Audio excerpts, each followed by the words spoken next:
নমস্কার প্রিয় দর্শক বন্ধুরা, আমি আপনাদের অ্যাডভাইজার ফ্রেন্ড অঙ্কন সর্বপ্রথম অ্যাস্ট্রো অ্যাডভাইজার চ্যানেলে আপনাদেরকে জানাই স্বাগতম। আজকে আমরা আলোচনা করব মিথুন লগ্ন সাপেক্ষে 12টি ঘরে দেবগুরু বৃহস্পতির অবস্থান এবং তার ফলাফল সম্পর্কে। মিথুন লগ্ন সাপেক্ষে দেবগুরু বৃহস্পতি সপ্তম এবং দশম ঘরের অধিপতি হয়। দুটোই কেন্দ্র ঘরের অধিপতি হয় বৃহস্পতি। এবং অনেকেই মনে করে যে মিথুন লগ্ন সাপেক্ষে দেবগুরু বৃহস্পতি মারক ভূমিকা পালন করে, কিন্তু আমার যতটুকু মনে হয়েছে, যদিও আমার জ্ঞানটা যথেষ্টই কম, তবুও আমার যতটুকু মনে হয়েছে, আমার হিসাবে দেবগুরু বৃহস্পতি অবশ্যই মিথুন লগ্ন সাপেক্ষে বাধক, কিন্তু মারক নয়। এখন বাধক আর মারকের মানে তফাৎটা আমি আপনাদেরকে খুব সুন্দর করে বুঝিয়ে বলে দেবো আমার মতো করে। তো তার জন্য আপনাদেরকে পুরো ভিডিওটা পরিষ্কারভাবে দেখতে হবে। এবং মিথুন লগ্ন সাপেক্ষে দেবগুরু বৃহস্পতির মহারত্ন পোকরাজ বৃহস্পতির কোন কোন অবস্থানের উপর ভিত্তি করে আপনারা পড়তে পারেন বা ধারণ করতে পারেন, সেই বিষয়টা নিয়েও আমরা বিস্তারিতভাবে জানবো এই ভিডিওর মাধ্যমে। তো ভিডিও শুরু করবার পূর্বে আপনাদের কাছে একটাই অনুরোধ, আপনাদের যাদের আমার ভিডিও ভালো লাগছে তারা অবশ্যই চ্যানেলটিকে সাবস্ক্রাইব করুন, এবং যারা আমার সাথে যোগাযোগ করতে চাইছেন স্ক্রিনে দেওয়া নাম্বারে হোয়াটসঅ্যাপ মেসেজের মাধ্যমে যোগাযোগ করতে পারেন। তো আসুন শুরু করা যাক।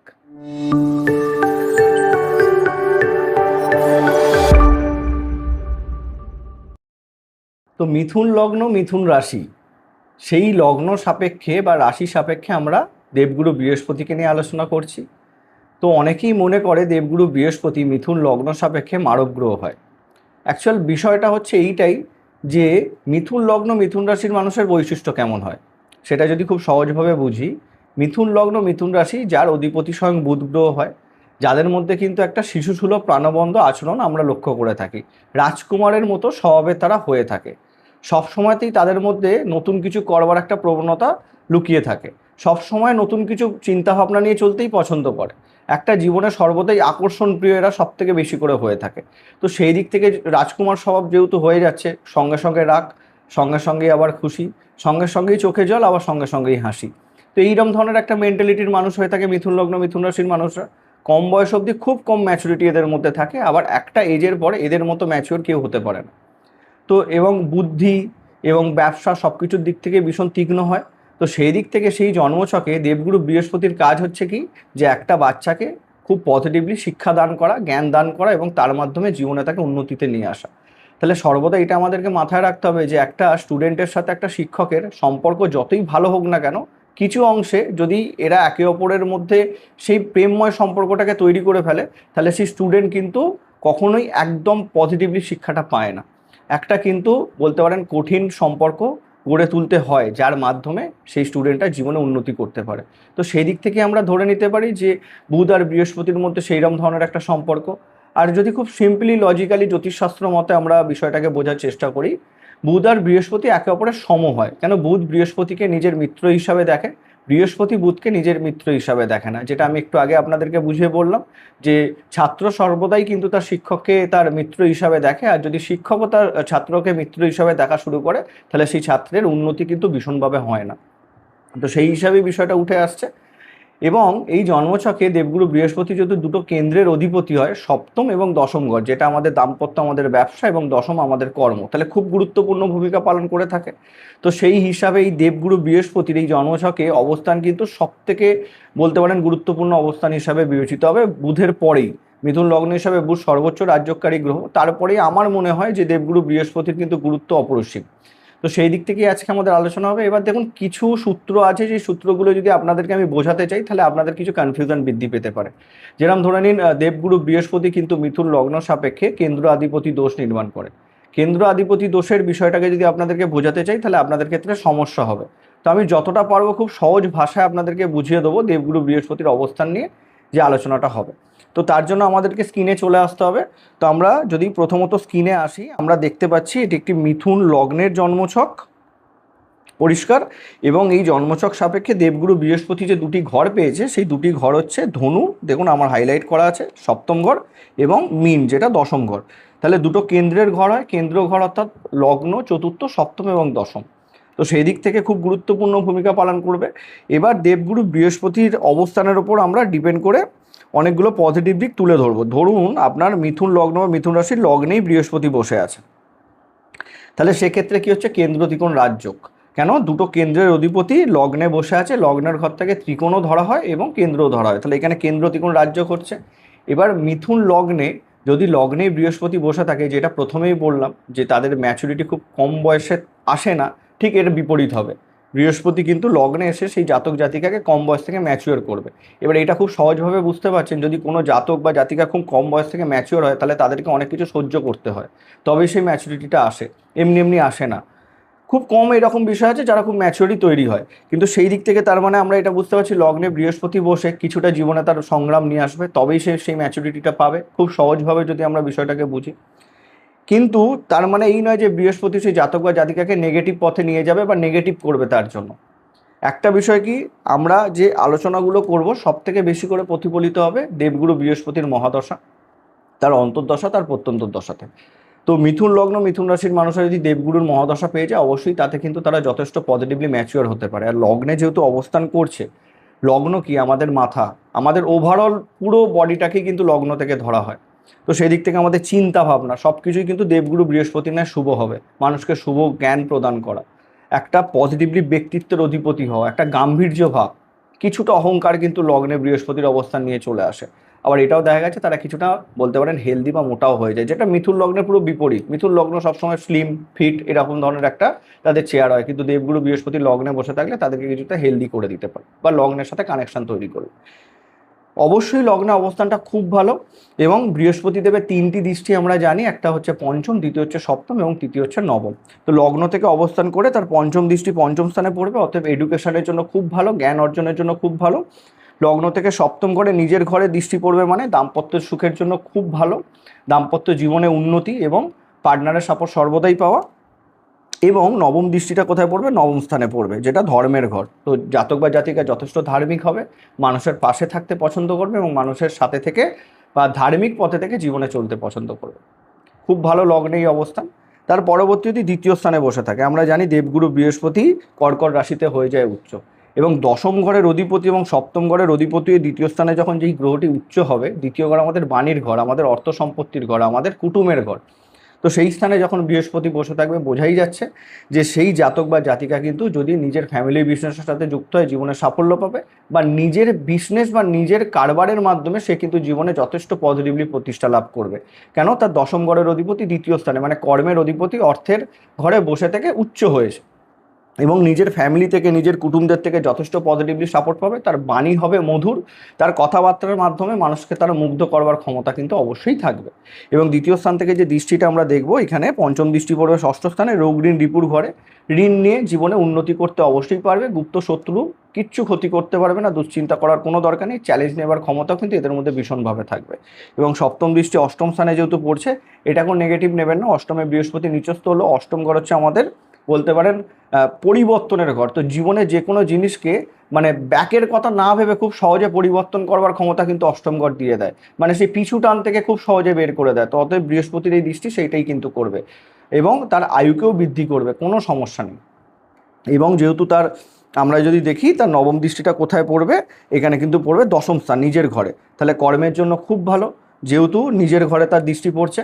এবং এইটাও একটা বিষয় কি, নিজের ঘরে যখন দ্বিতীয় ঘর থেকে দৃষ্টি দেবে, তার মানে কর্মজীবনে সাফল্য লাভ 100% থাকবে, এবং ফ্যামিলির দিক থেকে ভীষণ ভালো রকম সাপোর্ট কিন্তু তারা তাদের জীবনে পাবে। যদি তৃতীয় স্থানে বসে থাকে, তৃতীয় স্থান পরিশ্রম পরাক্রমের ঘর হয়। জ্যোতিষশাস্ত্র বলছে কর্মের সাথে যদি তৃতীয় ঘরের কানেকশন কোনো রকমভাবে তৈরি হয়ে যায়, এটা ভীষণ ভালো। কেন, মানুষ পরিশ্রম না করলে জীবনে উন্নতি করতে পারে না। তো দশম ঘরের অধিপতি তৃতীয় স্থানে বসে আছে মানে সে যথেষ্ট পরিশ্রমী পরাক্রমী হবে, ছোট ভাই বোনাদের সাপোর্ট সে কিন্তু জীবনে অবশ্যই পাবে, সোশ্যাল মিডিয়ার সাথে যুক্ত হয়ে জীবনে কিন্তু সাফল্য লাভ করতে পারবে, এবং গাড়ির বিজনেস করতে পারে ছোটাছুটি, মানে বলতে পারেন যেখানে ঘোরাঘুরির জায়গা চলে আসছে, ছোটোখাটো ধরুন ট্যুর অ্যান্ড ট্রাভেলসের বিজনেস করতে পারে, সেটাও তার জন্য কিন্তু খুব ভালো হয়। এবং ছোট ভাই বোনেদের সাপোর্টের কথা তো বললাম, এদের মাধ্যমে এদের ছোট ভাই বোনরা জীবনে উন্নতি করতে পারে, হাতের কাজ এদের খুব সুন্দর হয়, কমিউনিকেশন স্কিল খুব সুন্দর হয়, কথাবার্তাও কিন্তু যথেষ্ট পজিটিভ হয়। এবং দৃষ্টিটাও যদি দেখি, পঞ্চম দৃষ্টি কোথায় পড়ছে, নিজের ঘরে সপ্তম ঘরে, তো দাম্পত্য জীবনের জন্য খুব ভালো। এক্ষেত্রে দেখা গেছে বৃহস্পতি তৃতীয় দৃষ্টি সিংহ রাশি থেকে যেহেতু পড়ছে, এদের পার্টনারদের মধ্যে একটু আত্মমর্যাদাবোধ বেশি থাকে, তবে যথেষ্ট পজিটিভ পার্টনার এরা পেয়ে থাকে, এবং বিবাহের পরে কিন্তু উন্নতির জায়গাও চলে আসে। এবং যেহেতু সপ্তমপতি তৃতীয় বসে আছে, হয়তো বিবাহের আগে কিছুটা সমস্যার জায়গা আসতে পারে, বিবাহ হতে গিয়ে কিছুটা বাধা পড়তে পারে, বাট এটা কোনো নেগেটিভ নয়। এবং এখান থেকে যদি আমরা দেখি সপ্তম দৃষ্টি কোথায় পড়ছে, একদম পজিটিভলি নবম স্থানে, ধর্মের ঘরে, তো প্রথমেই বলে দিয়েছি যথেষ্ট পজিটিভলি ধার্মিক হবে এবং ধর্মের পথে চলতে পছন্দ করবে, পিতার সাপোর্টও সে জীবনে পাবে এবং ভাগ্যের সাপোর্টও সে পাবে। এবং এইখান থেকে আমরা যেটা দেখব যে তার নবম দৃষ্টি কোথায় পড়বে, একাদশ স্থান আয়ের ঘরে। তো আয় উন্নতির সোর্স যথেষ্ট পজিটিভ থাকবে, একাধিক দিক থেকে তাদের ইনকামের জায়গা তৈরি হবে, বা বলা যেতে পারে তাদের ইচ্ছা পূরণের জন্য তারা যদি খাটে সেই ইচ্ছা 100% পূরণ হবে। পরিষ্কার? তারপরে যদি চতুর্থ স্থানে বসে, এই ক্ষেত্রে একটা বিষয় উঠে আসবে। এখানে আমি একটা বিষয় বলতে চাই যে যেহেতু বুধ আর বৃহস্পতি একে অপরের পরম মিত্র নয়, আমি বললাম সম, সেক্ষেত্রে যখন চতুর্থ স্থানে বসে থাকবে দুটো কেন্দ্রের অধিপতি হয়ে, এখানে বুধের সাথে তাৎকালিক মিত্রতাটা একবার দেখে নেওয়া দরকার আছে, তবেই কিন্তু বৃহস্পতি থেকে পূর্ণ পজিটিভ ফলাফলটা পাওয়া যাবে, নাহলে কিছুটা কিন্তু আপস অ্যান্ড ডাউনস আসবে, যেহেতু এক্ষেত্রে কেন্দ্র আধিপতি দোষ নির্মাণ করে। তো আমি বিষয়টা আপনাদেরকে বুঝিয়ে বলি, যদি বৃহস্পতি এখানে বসে থাকে তাহলে বুধ যদি পরবর্তী তিনটে ঘর তুলা, বৃশ্চিক এবং ধনু, তার আগের যদি তিনটে ঘর সিংহ, কর্কট এবং মিথুনে বসে থাকে, তাহলে বৃহস্পতি আর বুধের মধ্যে তাৎকালিক মিত্রতা বা সময়গত বন্ধুত্ব দেখা হবে, এবং সেক্ষেত্রে বৃহস্পতি চতুর্থ স্থানে বসে পরম মিত্র ফলাফল দেবে। তো চতুর্থ ঘর আমাদের সুখের ঘর, তাহলে অতএব আমরা এটা ধরে নিতেই পারি চতুর্থ স্থানে বৃহস্পতি যদি তাৎকালিক মিত্রতায় বসে থাকে তাহলে আপনাদেরকে সব রকম সুখের অধিকারী করবে, মাতৃসুখ, গৃহসুখ, গাড়ি সুখ, বাড়ি সুখ, সব রকম দিক থেকে পজিটিভ ইম্প্যাক্ট কিন্তু ফেলবে। এবং দাম্পত্য জীবনও সুখ, যেহেতু চতুর্থ পতিও সপ্তমে বসে আছে, আপনার দাম্পত্য জীবন যথেষ্ট সুখের হবে। এবং কর্মের অধিপতিও চতুর্থ স্থানে বসে আছে, আপনি যথেষ্ট কর্মপ্রিয় মানুষ হবেন, কর্ম করেই আপনার জীবনে সব থেকে পজিটিভলি সুখ থাকবে। তো এই সকল মানুষকে অবশ্যই বলবো আপনারা বিজনেস করুন, যদি চাকরিও করেন চাকরির সাথে সাথে বিজনেস করুন, সেটা আপনাদের জন্য খুব ভালো। পারলে পার্টনারশিপ বিজনেস করুন, নিজের মা বা নিজের স্ত্রীকে সাথে নিয়ে বিজনেস করুন, সেই বিজনেসেও কিন্তু জীবনে ভীষণ গ্রোথ আপনারা পাবেন। এবং বাড়িতে থেকেও যদি বিজনেস করতে পারেন খুব ভালো হয়। দৃষ্টিটাও যদি আমরা দেখি, এখান থেকে কিন্তু আমরা দেখতে পাবো পঞ্চম দৃষ্টি কোথায় পড়বে, চতুর্থ থেকে অষ্টম স্থানে। তো অষ্টমের দৃষ্টি নিয়ে কোনো দুশ্চিন্তার জায়গা নেই, আপনাদেরকে পজিটিভ, আপনাদের আয়ু বৃদ্ধি করবে, যথেষ্ট জ্ঞানী আপনাদেরকে তৈরি করবে, কিছুটা পেটের সমস্যা আপনাদেরকে ভোগাতে পারে। এবং এখান থেকে সপ্তম দৃষ্টি নিজের ঘরে পড়বে দশম স্থানে, কর্মের জন্য উন্নতি, প্রথমেই বলেছি খুব ভালো। এবং এইখান থেকে যদি আমরা দেখি নবম দৃষ্টিটা কোথায় পড়বে, দ্বাদশ স্থানে পড়বে। তো দ্বাদশ ঘর আমাদের ব্যয়ের ঘর হয়। তো এই সকল দেখুন, ব্যয় মানে শুধু অর্থ ব্যয় নয়, যা কিছু আমরা জীবনে হারাবো, যা কিছু আমরা ছাড়বো, সেটাই আমাদের ব্যয়। তো দ্বাদশ ঘরটা কিসের ঘর ভালো করে বুঝবেন, বৃষ সিম্বল কি, ষাঁড়, মানে বলতে পারেন এনার্জি, খাটার ক্ষমতা, পরিশ্রমের ক্ষমতা। তো যখনই চতুর্থ স্থানে বৃহস্পতি বসে থাকবে, এমনিতেই মিথুন লগ্ন, মিথুন রাশির স্বভাবটাই এরকম হয়, এটা সবসময় কিছু না কিছু করতে চায়, ইউনিক কিছু করতে চায়, এনার্জি লস খুব তাড়াতাড়ি করতে পছন্দ করে, মানে চুপ করে বসে থাকতে দিলে বসবে না। তো এইটাও তো ঠিক নয়। তো সেই জায়গাটা কিন্তু ব্যালেন্স করবে দেবগুরু বৃহস্পতি, যখনই দ্বাদশে দৃষ্টি দেবে। তো অযথা খাটুনি খাটাবে না, অযথা খাটুনির ব্যয় আপনাদেরকে করাবে না, যেটা ঠিক তার পেছনেই আপনাদেরকে খাটাবে। তো দ্বাদশে দৃষ্টিটাও কোনো দিক থেকে নেগেটিভ নয়, অবশ্যই খুব ভালো। পঞ্চমে যদি বসে থাকে দেবগুরু বৃহস্পতি, জ্যোতিষশাস্ত্র বলছে পঞ্চম ঘর আমাদের জ্ঞানের ঘর, দেবগুরু বৃহস্পতি পঞ্চমে বসে থাকলে খুব ভালো ফলাফল দিয়ে থাকে, তারা যথেষ্ট জ্ঞানী হয়। কিন্তু বক্তব্য হচ্ছে এইটাই যে এইটা যেহেতু তুলা শুক্রের ঘর, তার শত্রুর ঘর হয়, তো এইখানেও আমাদেরকে তাৎকালিক মিত্রতা দেখতে হবে। সেম সূত্র, বৃহস্পতি এখানে বসে থাকলে পরের তিনটে ঘর এবং আগের তিনটে ঘরে যদি শুক্র বসে যায়, তাহলে দেবগুরু বৃহস্পতির সাথে তার তাৎকালিক মিত্রতার সম্পর্ক হবে। সেক্ষেত্রে দেবগুরু বৃহস্পতি পঞ্চমে বসে জাতক বা জাতিকা যেই হোক না কেন যথেষ্ট জ্ঞানী তৈরি করবে, খুব পজিটিভ, সন্তান সুখ খুব পজিটিভলি দেবে। তবে হ্যাঁ, প্রেম সম্পর্কের জন্য বৃহস্পতির এই অবস্থানটা খুব একটা ভালো হয় না, অনেক বলতে পারেন সংঘর্ষের পরে প্রেম হওয়ার চান্স ক্রিয়েট হয়, এবং যদি প্রেম হয় সেই প্রেমটা 100-90% বিবাহে পরিণত হওয়ার চান্স কিন্তু থাকে। মানে বলা যেতে পারে যে যেই প্রেমের কোনো ভবিষ্যৎ নেই সেই প্রেম হয় না, যেটা হবে সেটা পার্মানেন্ট হওয়ার চান্সেসটি সব থেকে বেশি করে ক্রিয়েট করে। যদি শুক্র নেগেটিভ হয়ে যায় তাহলে তো এটা হতে পারে, যদি শুক্র পজিটিভলি বসে থাকে মানে পঞ্চম ঘরের অধিপতি, তাহলে আমি বলবো প্রেম সম্পর্ক একটাই হবে এবং সেটা বিবাহে পরিণত হবে। এবার যদি তাৎকালিক শত্রুতায় বসে থাকে কিছুটা প্রবলেম দেবে, সন্তান হবে, সন্তান সুখের জন্য খুব ভালো, কিন্তু সন্তানের সাথে দূরত্ব তৈরি হতে পারে, এই বিষয়টা মাথায় রাখতে হবে। কেন কোনো না কোনো অংশে দেবগুরু বৃহস্পতি কিছুটা বাধক, কেন সেই সন্তানকে ধরুন পজিটিভ করার উদ্দেশ্য নিয়ে আপনার থেকে দূরে রাখতে পারে, এরকম ধরনের কানেকশন কিন্তু তৈরি করতে পারে। তবে জ্ঞানী আপনারা যথেষ্ট হবেন, এটা মাথায় রেখে চলতে হবে। এবং দৃষ্টিটা যদি আমরা দেখে নিই, এইখান থেকেও কিন্তু সেম পঞ্চম দৃষ্টি নবম স্থানে পড়ছে, অতএব আপনারা যথেষ্ট ধার্মিক হবেন, পিতার সাপোর্ট পাবেন, ভাগ্যের সাপোর্টও পাবেন। এবং এখান থেকে একাদশে দৃষ্টি পড়ছে, আয় উন্নতি, ইচ্ছা পূরণের জন্য খুব ভালো, নেগেটিভ ইচ্ছা, নেগেটিভ ডিজায়ার আপনাদের থাকবে না, পজিটিভলি চলতে পছন্দ করবেন। এবং এইখান থেকে যদি আমরা নবম দৃষ্টি দেখি, সেটা কিন্তু আপনাদের পড়বে লগ্নে। অতএব আপনার ব্যক্তিত্বের মধ্যে একটা স্ট্রংনেস, একটা গাম্ভীর্য ভাব কিন্তু অবশ্যই নিয়ে আসবে, যেখানে আপনার কথাবার্তার মাধ্যমে একটা গাম্ভীর্য প্রকাশ পাবে। আপনাকে মানুষ রেসপেক্ট করবে সহজে, আপনাকে দেখে মনে হবে আপনার মধ্যে অনেক জ্ঞান লুকিয়ে আছে, যেটা আপনি চাইলেই সমাজকে দিতে পারেন। তো সেই কানেকশনটাও খুব ভালো। ষষ্ঠ স্থানে যদি বসে থাকে মিত্র ক্ষেত্র, এইটা কিন্তু ষষ্ঠ ঘর আমাদের জন্মছকে নেগেটিভ ঘর হয়, রোগ ঋণ রিপুর ঘর হয়। এখন বিষয়টা হচ্ছে কি, দেখুন দশম ঘরের অধিপতি হয়ে ষষ্ঠে বসে থাকাটাকে খুব ভালো হিসাবে ধরা যেতে পারে। কেন? চ্যালেঞ্জের ঘরও হয় ষষ্ঠ ঘর। ততএব কর্মজীবনে চ্যালেঞ্জ যদি আপনি নিতে পারেন, জীবনে সাকসেস পাবেন। আপনি যদি চাকরি করতে পারেন, জীবনে সাকসেস আপনি পাবেন। যে কোনো টাইপ অফ পজিটিভ কর্মের যোগ কিন্তু তৈরি করে। আপনি পুলিশ বিভাগ, সেনা বিভাগ, বা বলা যেতে পারে ষষ্ঠ অবস্থানের ক্ষেত্রে আপনারা ব্যাংকিংয়ের দিকে যেতে পারেন, আপনারা ল লাইনের দিকে যেতে পারেন। খুব ভালো ষষ্ঠ অবস্থান। যেখানে চ্যালেঞ্জ আছে, সাংবাদিকতার কর্ম করতে পারেন, সেই দিক থেকে খুব ভালো। কিন্তু দাম্পত্য জীবনের জন্য নেগেটিভ হয়ে যাচ্ছে। কেন? সে সপ্তম ঘরের অধিপতি হয়ে যখনই ষষ্ঠ ঘরে বসে থাকবে, এক তো নিজের ঘরের দ্বাদশে বসে আছে, প্লাস এখানে সে সপ্তমপতি হয়ে ষষ্ঠে বসে আছে। তাহলে সেক্ষেত্রে পার্টনারের সাথে বিবাহের পরে সমস্যার জায়গা তৈরি হতে পারে, পার্টনারের হেলথ নিয়ে বিবাহের পরে সমস্যা আসতে পারে। অবশ্যই বলবো জন্মকুষ্ঠী মিলিয়ে আপনারা বিবাহ করবেন, না হলে কিন্তু ষষ্ঠ অবস্থান আপনাদেরকে সমস্যা দিতে পারে। হ্যাঁ, যদি ষষ্ঠে বৃহস্পতি বক্রী হয়, তাহলে আমি বলবো অতটা নেগেটিভ ফলাফল দেবে না। যদি মার্গী অবস্থাতে থাকে, দাম্পত্য জীবনে কিন্তু প্রবলেম আপনাদেরকে আনবেই আনবে। এটা আপনাদের বৃহস্পতির দশা মহাদশা, আপনাদেরকে খুব সাবধানতা অবলম্বন করে চলতে হবে। এবং দৃষ্টিটাও যদি আমরা দেখি, এখান থেকে আমরা দেখব পঞ্চম দৃষ্টি পড়ছে দশম স্থানে। বললাম কর্মের জন্য, চাকরির জন্য খুব ভালো, চাকরির জীবনে সাফল্য এবং খুব পজিটিভলি গ্রোথও এনে দেয়। একটা বলা যেতে পারে যে তার দায়িত্ব নেবার ক্ষমতা, একটা কর্মজীবনে লোড নেবার ক্ষমতা খুব ভালো থাকে। তো সেটা খুব ভালো হলো। এবং এখান থেকে সপ্তম দৃষ্টি দ্বাদশে পড়বে, কোনো দিক থেকে কোনো অসুবিধা নেই। তবে একটা বিষয় কি, ঋণ আপনারা নিতে পারেন। ঋণের ঘর হয়, ঋণের ঘরে দেবগুরু বৃহস্পতি বসে আছে, যেহেতু মঙ্গলের ঘর, আপনারা ঋণ নিন, কিন্তু ঋণ দিলে সেই ঋণের জন্য আপনাদের টাকা কিন্তু ব্যয় হবে। যেহেতু দ্বাদশে দৃষ্টি পড়ছে, ঋণ দিলে সেই ঋণটা পেতে কিন্তু ভীষণ প্রবলেম হবে। এটা সর্বদা মাথায় রাখতে হবে। এবং এখান থেকে যদি আমরা দেখি নবম দৃষ্টিটা কোথায় পড়বে, কর্কটে, নিজের উচ্চস্থানে। তো একটা বিষয় পরিষ্কার করে বুঝতে পারছেন, এইখানে ষষ্ঠ স্থান থেকে কোন কোন ঘরকে জুড়ছে। আপনার কর্ম, যেটা আপনি যদি ভুল করেন তাহলে আপনার অর্থ ব্যয় হবে দ্বাদশের, এবং দ্বিতীয় দৃষ্টি মানে আপনার অর্থ সম্পত্তি লস হবে। তো এই জায়গা থেকে আপনাদের খুব চিন্তা ভাবনা করে অর্থ খরচ করতে হবে।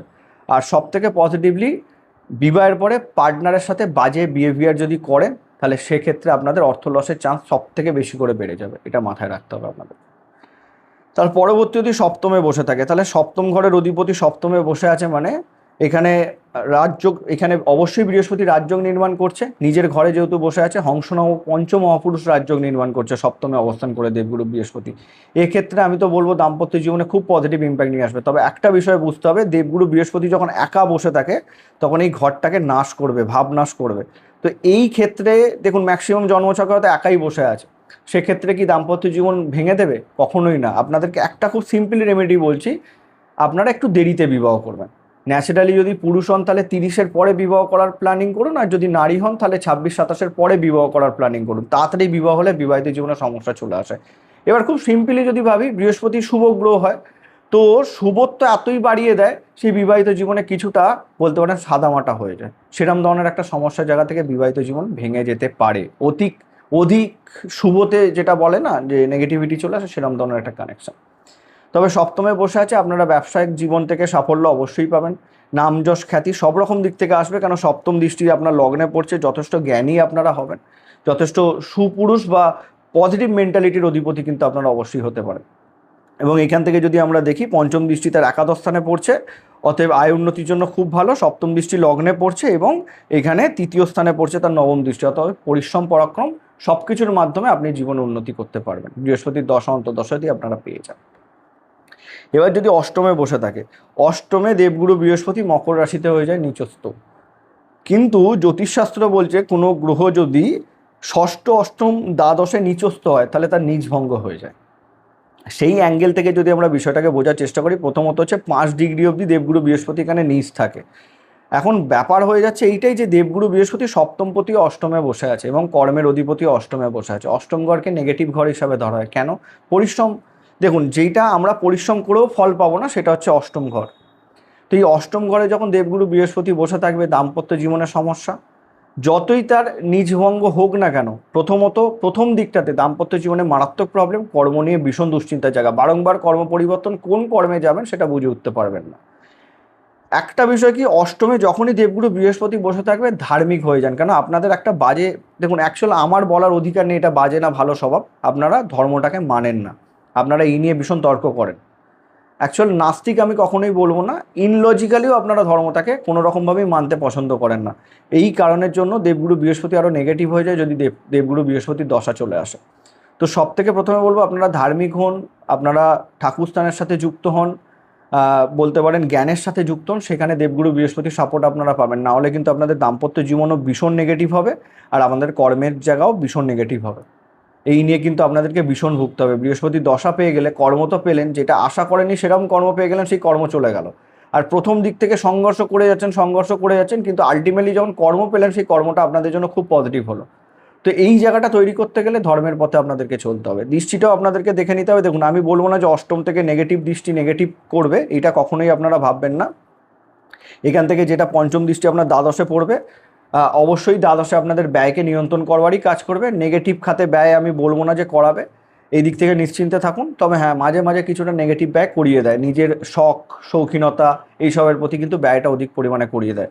এবং সপ্তম দৃষ্টি দ্বিতীয় স্থানে পড়ছে। কথাবার্তা বলবেন চিন্তা ভাবনা করে, আপনাদেরকে কথাবার্তা বলতে হবে, কেন আপনাদের মধ্যে কিছুটা আত্মমর্যাদা বোধ বেড়ে যেতে পারে, তার মাধ্যমে মানুষকে ছোট করে বসতে পারেন, এরকম ধরনের যোগ কিন্তু তৈরি করতে পারে। এইগুলো মাথায় রেখে আপনাদেরকে চলতে হবে।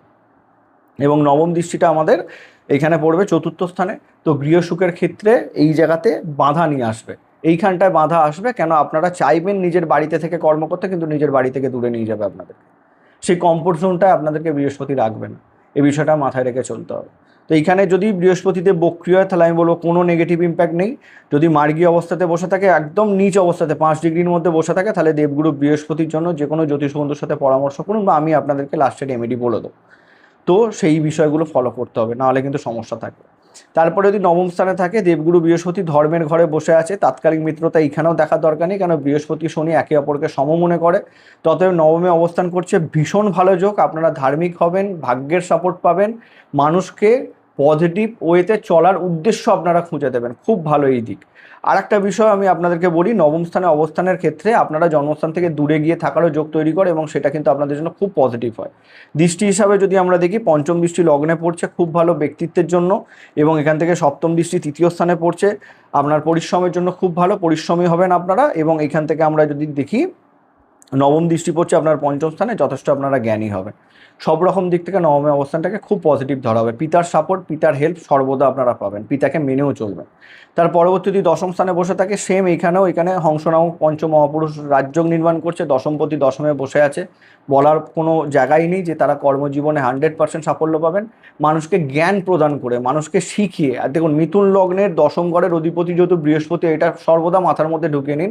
আপনারা যা করেই যদি ব্যর্থ হন না কেন, কোনো না কোনো রকমভাবে মানুষকে বোঝানোর পরামর্শ দেওয়ার কর্ম শুরু করুন, দেখবেন ঠিক সাফল্য আপনারা পেয়ে গেছেন। এটা খুব আপনাদের ক্ষেত্রে ইজি হয় এটা। এবার বৃহস্পতি যদি খুব নেগেটিভ অবস্থাতে বসে থাকে সেক্ষেত্রে সেটা অন্য ব্যাপার, কিন্তু ম্যাক্সিমাম ক্ষেত্রে আমি বলবো আপনারা যদি এইটা আপনাদের না পারেন, ধরুন আপনারা সেইভাবে কোনো রকম শিক্ষা আপনারা নিতে পারেননি, সেই হিসাবে জ্ঞান প্রদান করবার বা অ্যাডভাইস দেওয়ার জায়গা আপনাদের নেই, বা আপনারা মনে করেন না, সেক্ষেত্রে আমি আপনাদেরকে বলবো আপনারা খাবারের বিজনেস করুন, খাবার রিলেটেড যে কোনো কর্ম করুন, যেখানে ধরে নিন খাদ্য, সেটা ফাস্টফুড হতে পারে, সেটা ধরে নিন আপনারা চাল গম যে কোনো কিছুর খাবারের বিজনেস করতে পারেন, সেক্ষেত্রেও আপনাদের জন্য খুব ভালো। দশমে বৃহস্পতির অবস্থান এবং মিথুন লগ্নের ক্ষেত্রে ভালো। এবং দৃষ্টিটা আমরা দেখতে পাচ্ছি এখান থেকে পঞ্চম দৃষ্টি পড়বে দ্বিতীয় স্থানে, উচ্চস্থান। তো নিজের কর্মের মাধ্যমে জীবনের লাইফে আর্থিক সমৃদ্ধি আপনারা গড়ে তুলবেন। চতুর্থ স্থানে দৃষ্টি পড়ছে, গৃহসুখ গাড়ি সুখ সব রকম দিক থেকে বৃহস্পতি আপনাদেরকে ভরিয়ে দেবে, বৃহস্পতির দশা অন্তর্দশাতে। এবং এখান থেকে যদি আমরা দেখি তার নবম দৃষ্টি কোথায় পড়ছে, বৃশ্চিকে ষষ্ঠ স্থানে। সেম বিষয়, কিন্তু এক্ষেত্রে আপনারা ঋণ নিতেও পারেন, ঋণ দিতেও পারেন, অসুবিধার জায়গা নেই। তবে মিথুন লগ্নের সবাইকে আমি ঋণ নিতে বারণ করব।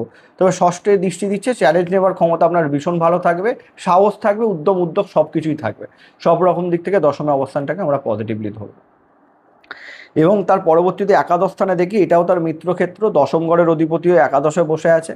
নিজের ডিজায়ার পূরণ করবার জন্য সব রকম প্রচেষ্টা আপনারা করবেন। খুব ভালো এই অবস্থান বৃহস্পতির, একাদশে অবস্থান। বৃহস্পতি সর্ববৃহৎ গ্রহ হয়, সেই যখন একাদশে বসে থাকবে যেটা পাবেন বড় পাবেন। এটা সর্বদা মাথায় রেখে আপনাদেরকে চলতে হবে। খুব শুভ এই অবস্থান একাদশে যদি বসে থাকে, এবং এখান থেকেও আপনারা যদি সিম্পলি দৃষ্টিগুলো আমরা দেখি, সেই একই ঘরেই দৃষ্টির বিষয়গুলো উঠে আসছে। এখানে আপনার পঞ্চম স্থানে দৃষ্টি, আপনার সন্তান সুখ, আপনার প্রেম জীবন, সব রকম দিক থেকে পজিটিভ ইম্প্যাক্ট কিন্তু বৃহস্পতি দেবে।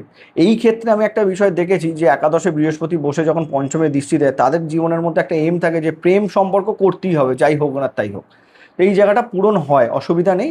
যদি বৃহস্পতি দশা পেয়ে যান তাহলে সেটা পূরণ হয়, যদি শুক্র পজিটিভলি বসে থাকে তাহলে সেক্ষেত্রেও পূরণ হওয়ার জায়গা থাকে। এবং পঞ্চম দৃষ্টি তৃতীয়, পরিশ্রম পরাক্রম সব রকম দিক থেকে সাপোর্ট। এবং নবম দৃষ্টি কোথায় পড়ছে? সপ্তম স্থানে। তো একাদশ থেকে যখনই সপ্তমে কানেকশন দেবে, বিবাহের পরে উন্নতি 100% আপনারা লিখে রাখুন। আপনি যদি কোনো কারণে ধরুন সেই লেভেলের জায়গাতে নাও পৌঁছাতে পারেন, বিবাহের পরে কিন্তু আপনার পার্টনার আপনাকে সেই লেভেলের জায়গায় নিয়ে যাবে। এটা সর্বদা মাথায় রাখবেন। সেটা একাদশের ক্ষেত্রে, নবমের ক্ষেত্রেও সর্বদা প্রযোজ্য। বিবাহের পরে ভাগ্যান্নতি হয়, আর এখানে বিবাহের পরে কিন্তু জীবনে আর্থিক স্টেবিলিটি, উন্নতি, ইচ্ছাপূরণ, শখ পূরণের জায়গা তৈরি হয়। এবার যদি দ্বাদশে বসে থাকে, এই অবস্থানটা কিন্তু বৃহস্পতির এই জন্মছকে অষ্টমের থেকেও নেগেটিভ। এক তো শত্রুর ঘর হয়, সেই জায়গাতে দেবগুরু বৃহস্পতি বসে আছে সপ্তম এবং দ্বাদশ ঘরের দশম ঘরের অধিপতি হয়। মানে আমি প্রথমেই বলেছি, যা কিছু আমরা ত্যাগ করব সেটা হচ্ছে দ্বাদশ ঘর। অতএব আমরা দাম্পত্য জীবন ত্যাগ করব, সেটাও দ্বাদশ ঘর। সপ্তমের অধিপতি হয়। আমরা কর্ম ত্যাগ করব, সেটাও দ্বাদশ ঘর। তো কর্মজীবন এবং দাম্পত্য জীবনে সুখ পেতে কিন্তু মারাত্মক প্রবলেম ক্রিয়েট করে দেবগুরু বৃহস্পতির এই অবস্থান দ্বাদশে। যদি শুক্রের সাথে তাৎকালিক মিত্রতায় বসে যায় তবু বলবো এই সমস্যাটা কিছুটা কমবে, কিন্তু যদি সেটাও না হয়, সব রকম দিক থেকে দেবগুরুর দশা যদি আপনারা পেয়ে যান, দাম্পত্য জীবনে মারাত্মক প্রবলেম নিয়ে আসে, সম্পর্ক বিচ্ছেদ অবধি করিয়ে দেয় এবং ডিভোর্সের যোগও চলে আসে, এরম ধরনের নেগেটিভ ইম্প্যাক্ট নিয়ে আসে। আমি বলবোই না যে ডিভোর্স হয়, কেন তার যার সাথে বিবাহ হয়েছে তার জন্মছকটাও এখানে ভীষণভাবে ম্যাটার করবে, আর ওপরে তো ভগবান আছেন, তার বিষয়টাও আসে। তো সেক্ষেত্রে আমি একটা বিষয় বলতে পারি, দাম্পত্য জীবনে, কর্মজীবনে আপনাদেরকে ভুগতে হবে যদি দ্বাদশে বসে থাকে। এর পজিটিভ প্রতিকার আপনাদেরকে কিন্তু অবশ্যই করা দরকার।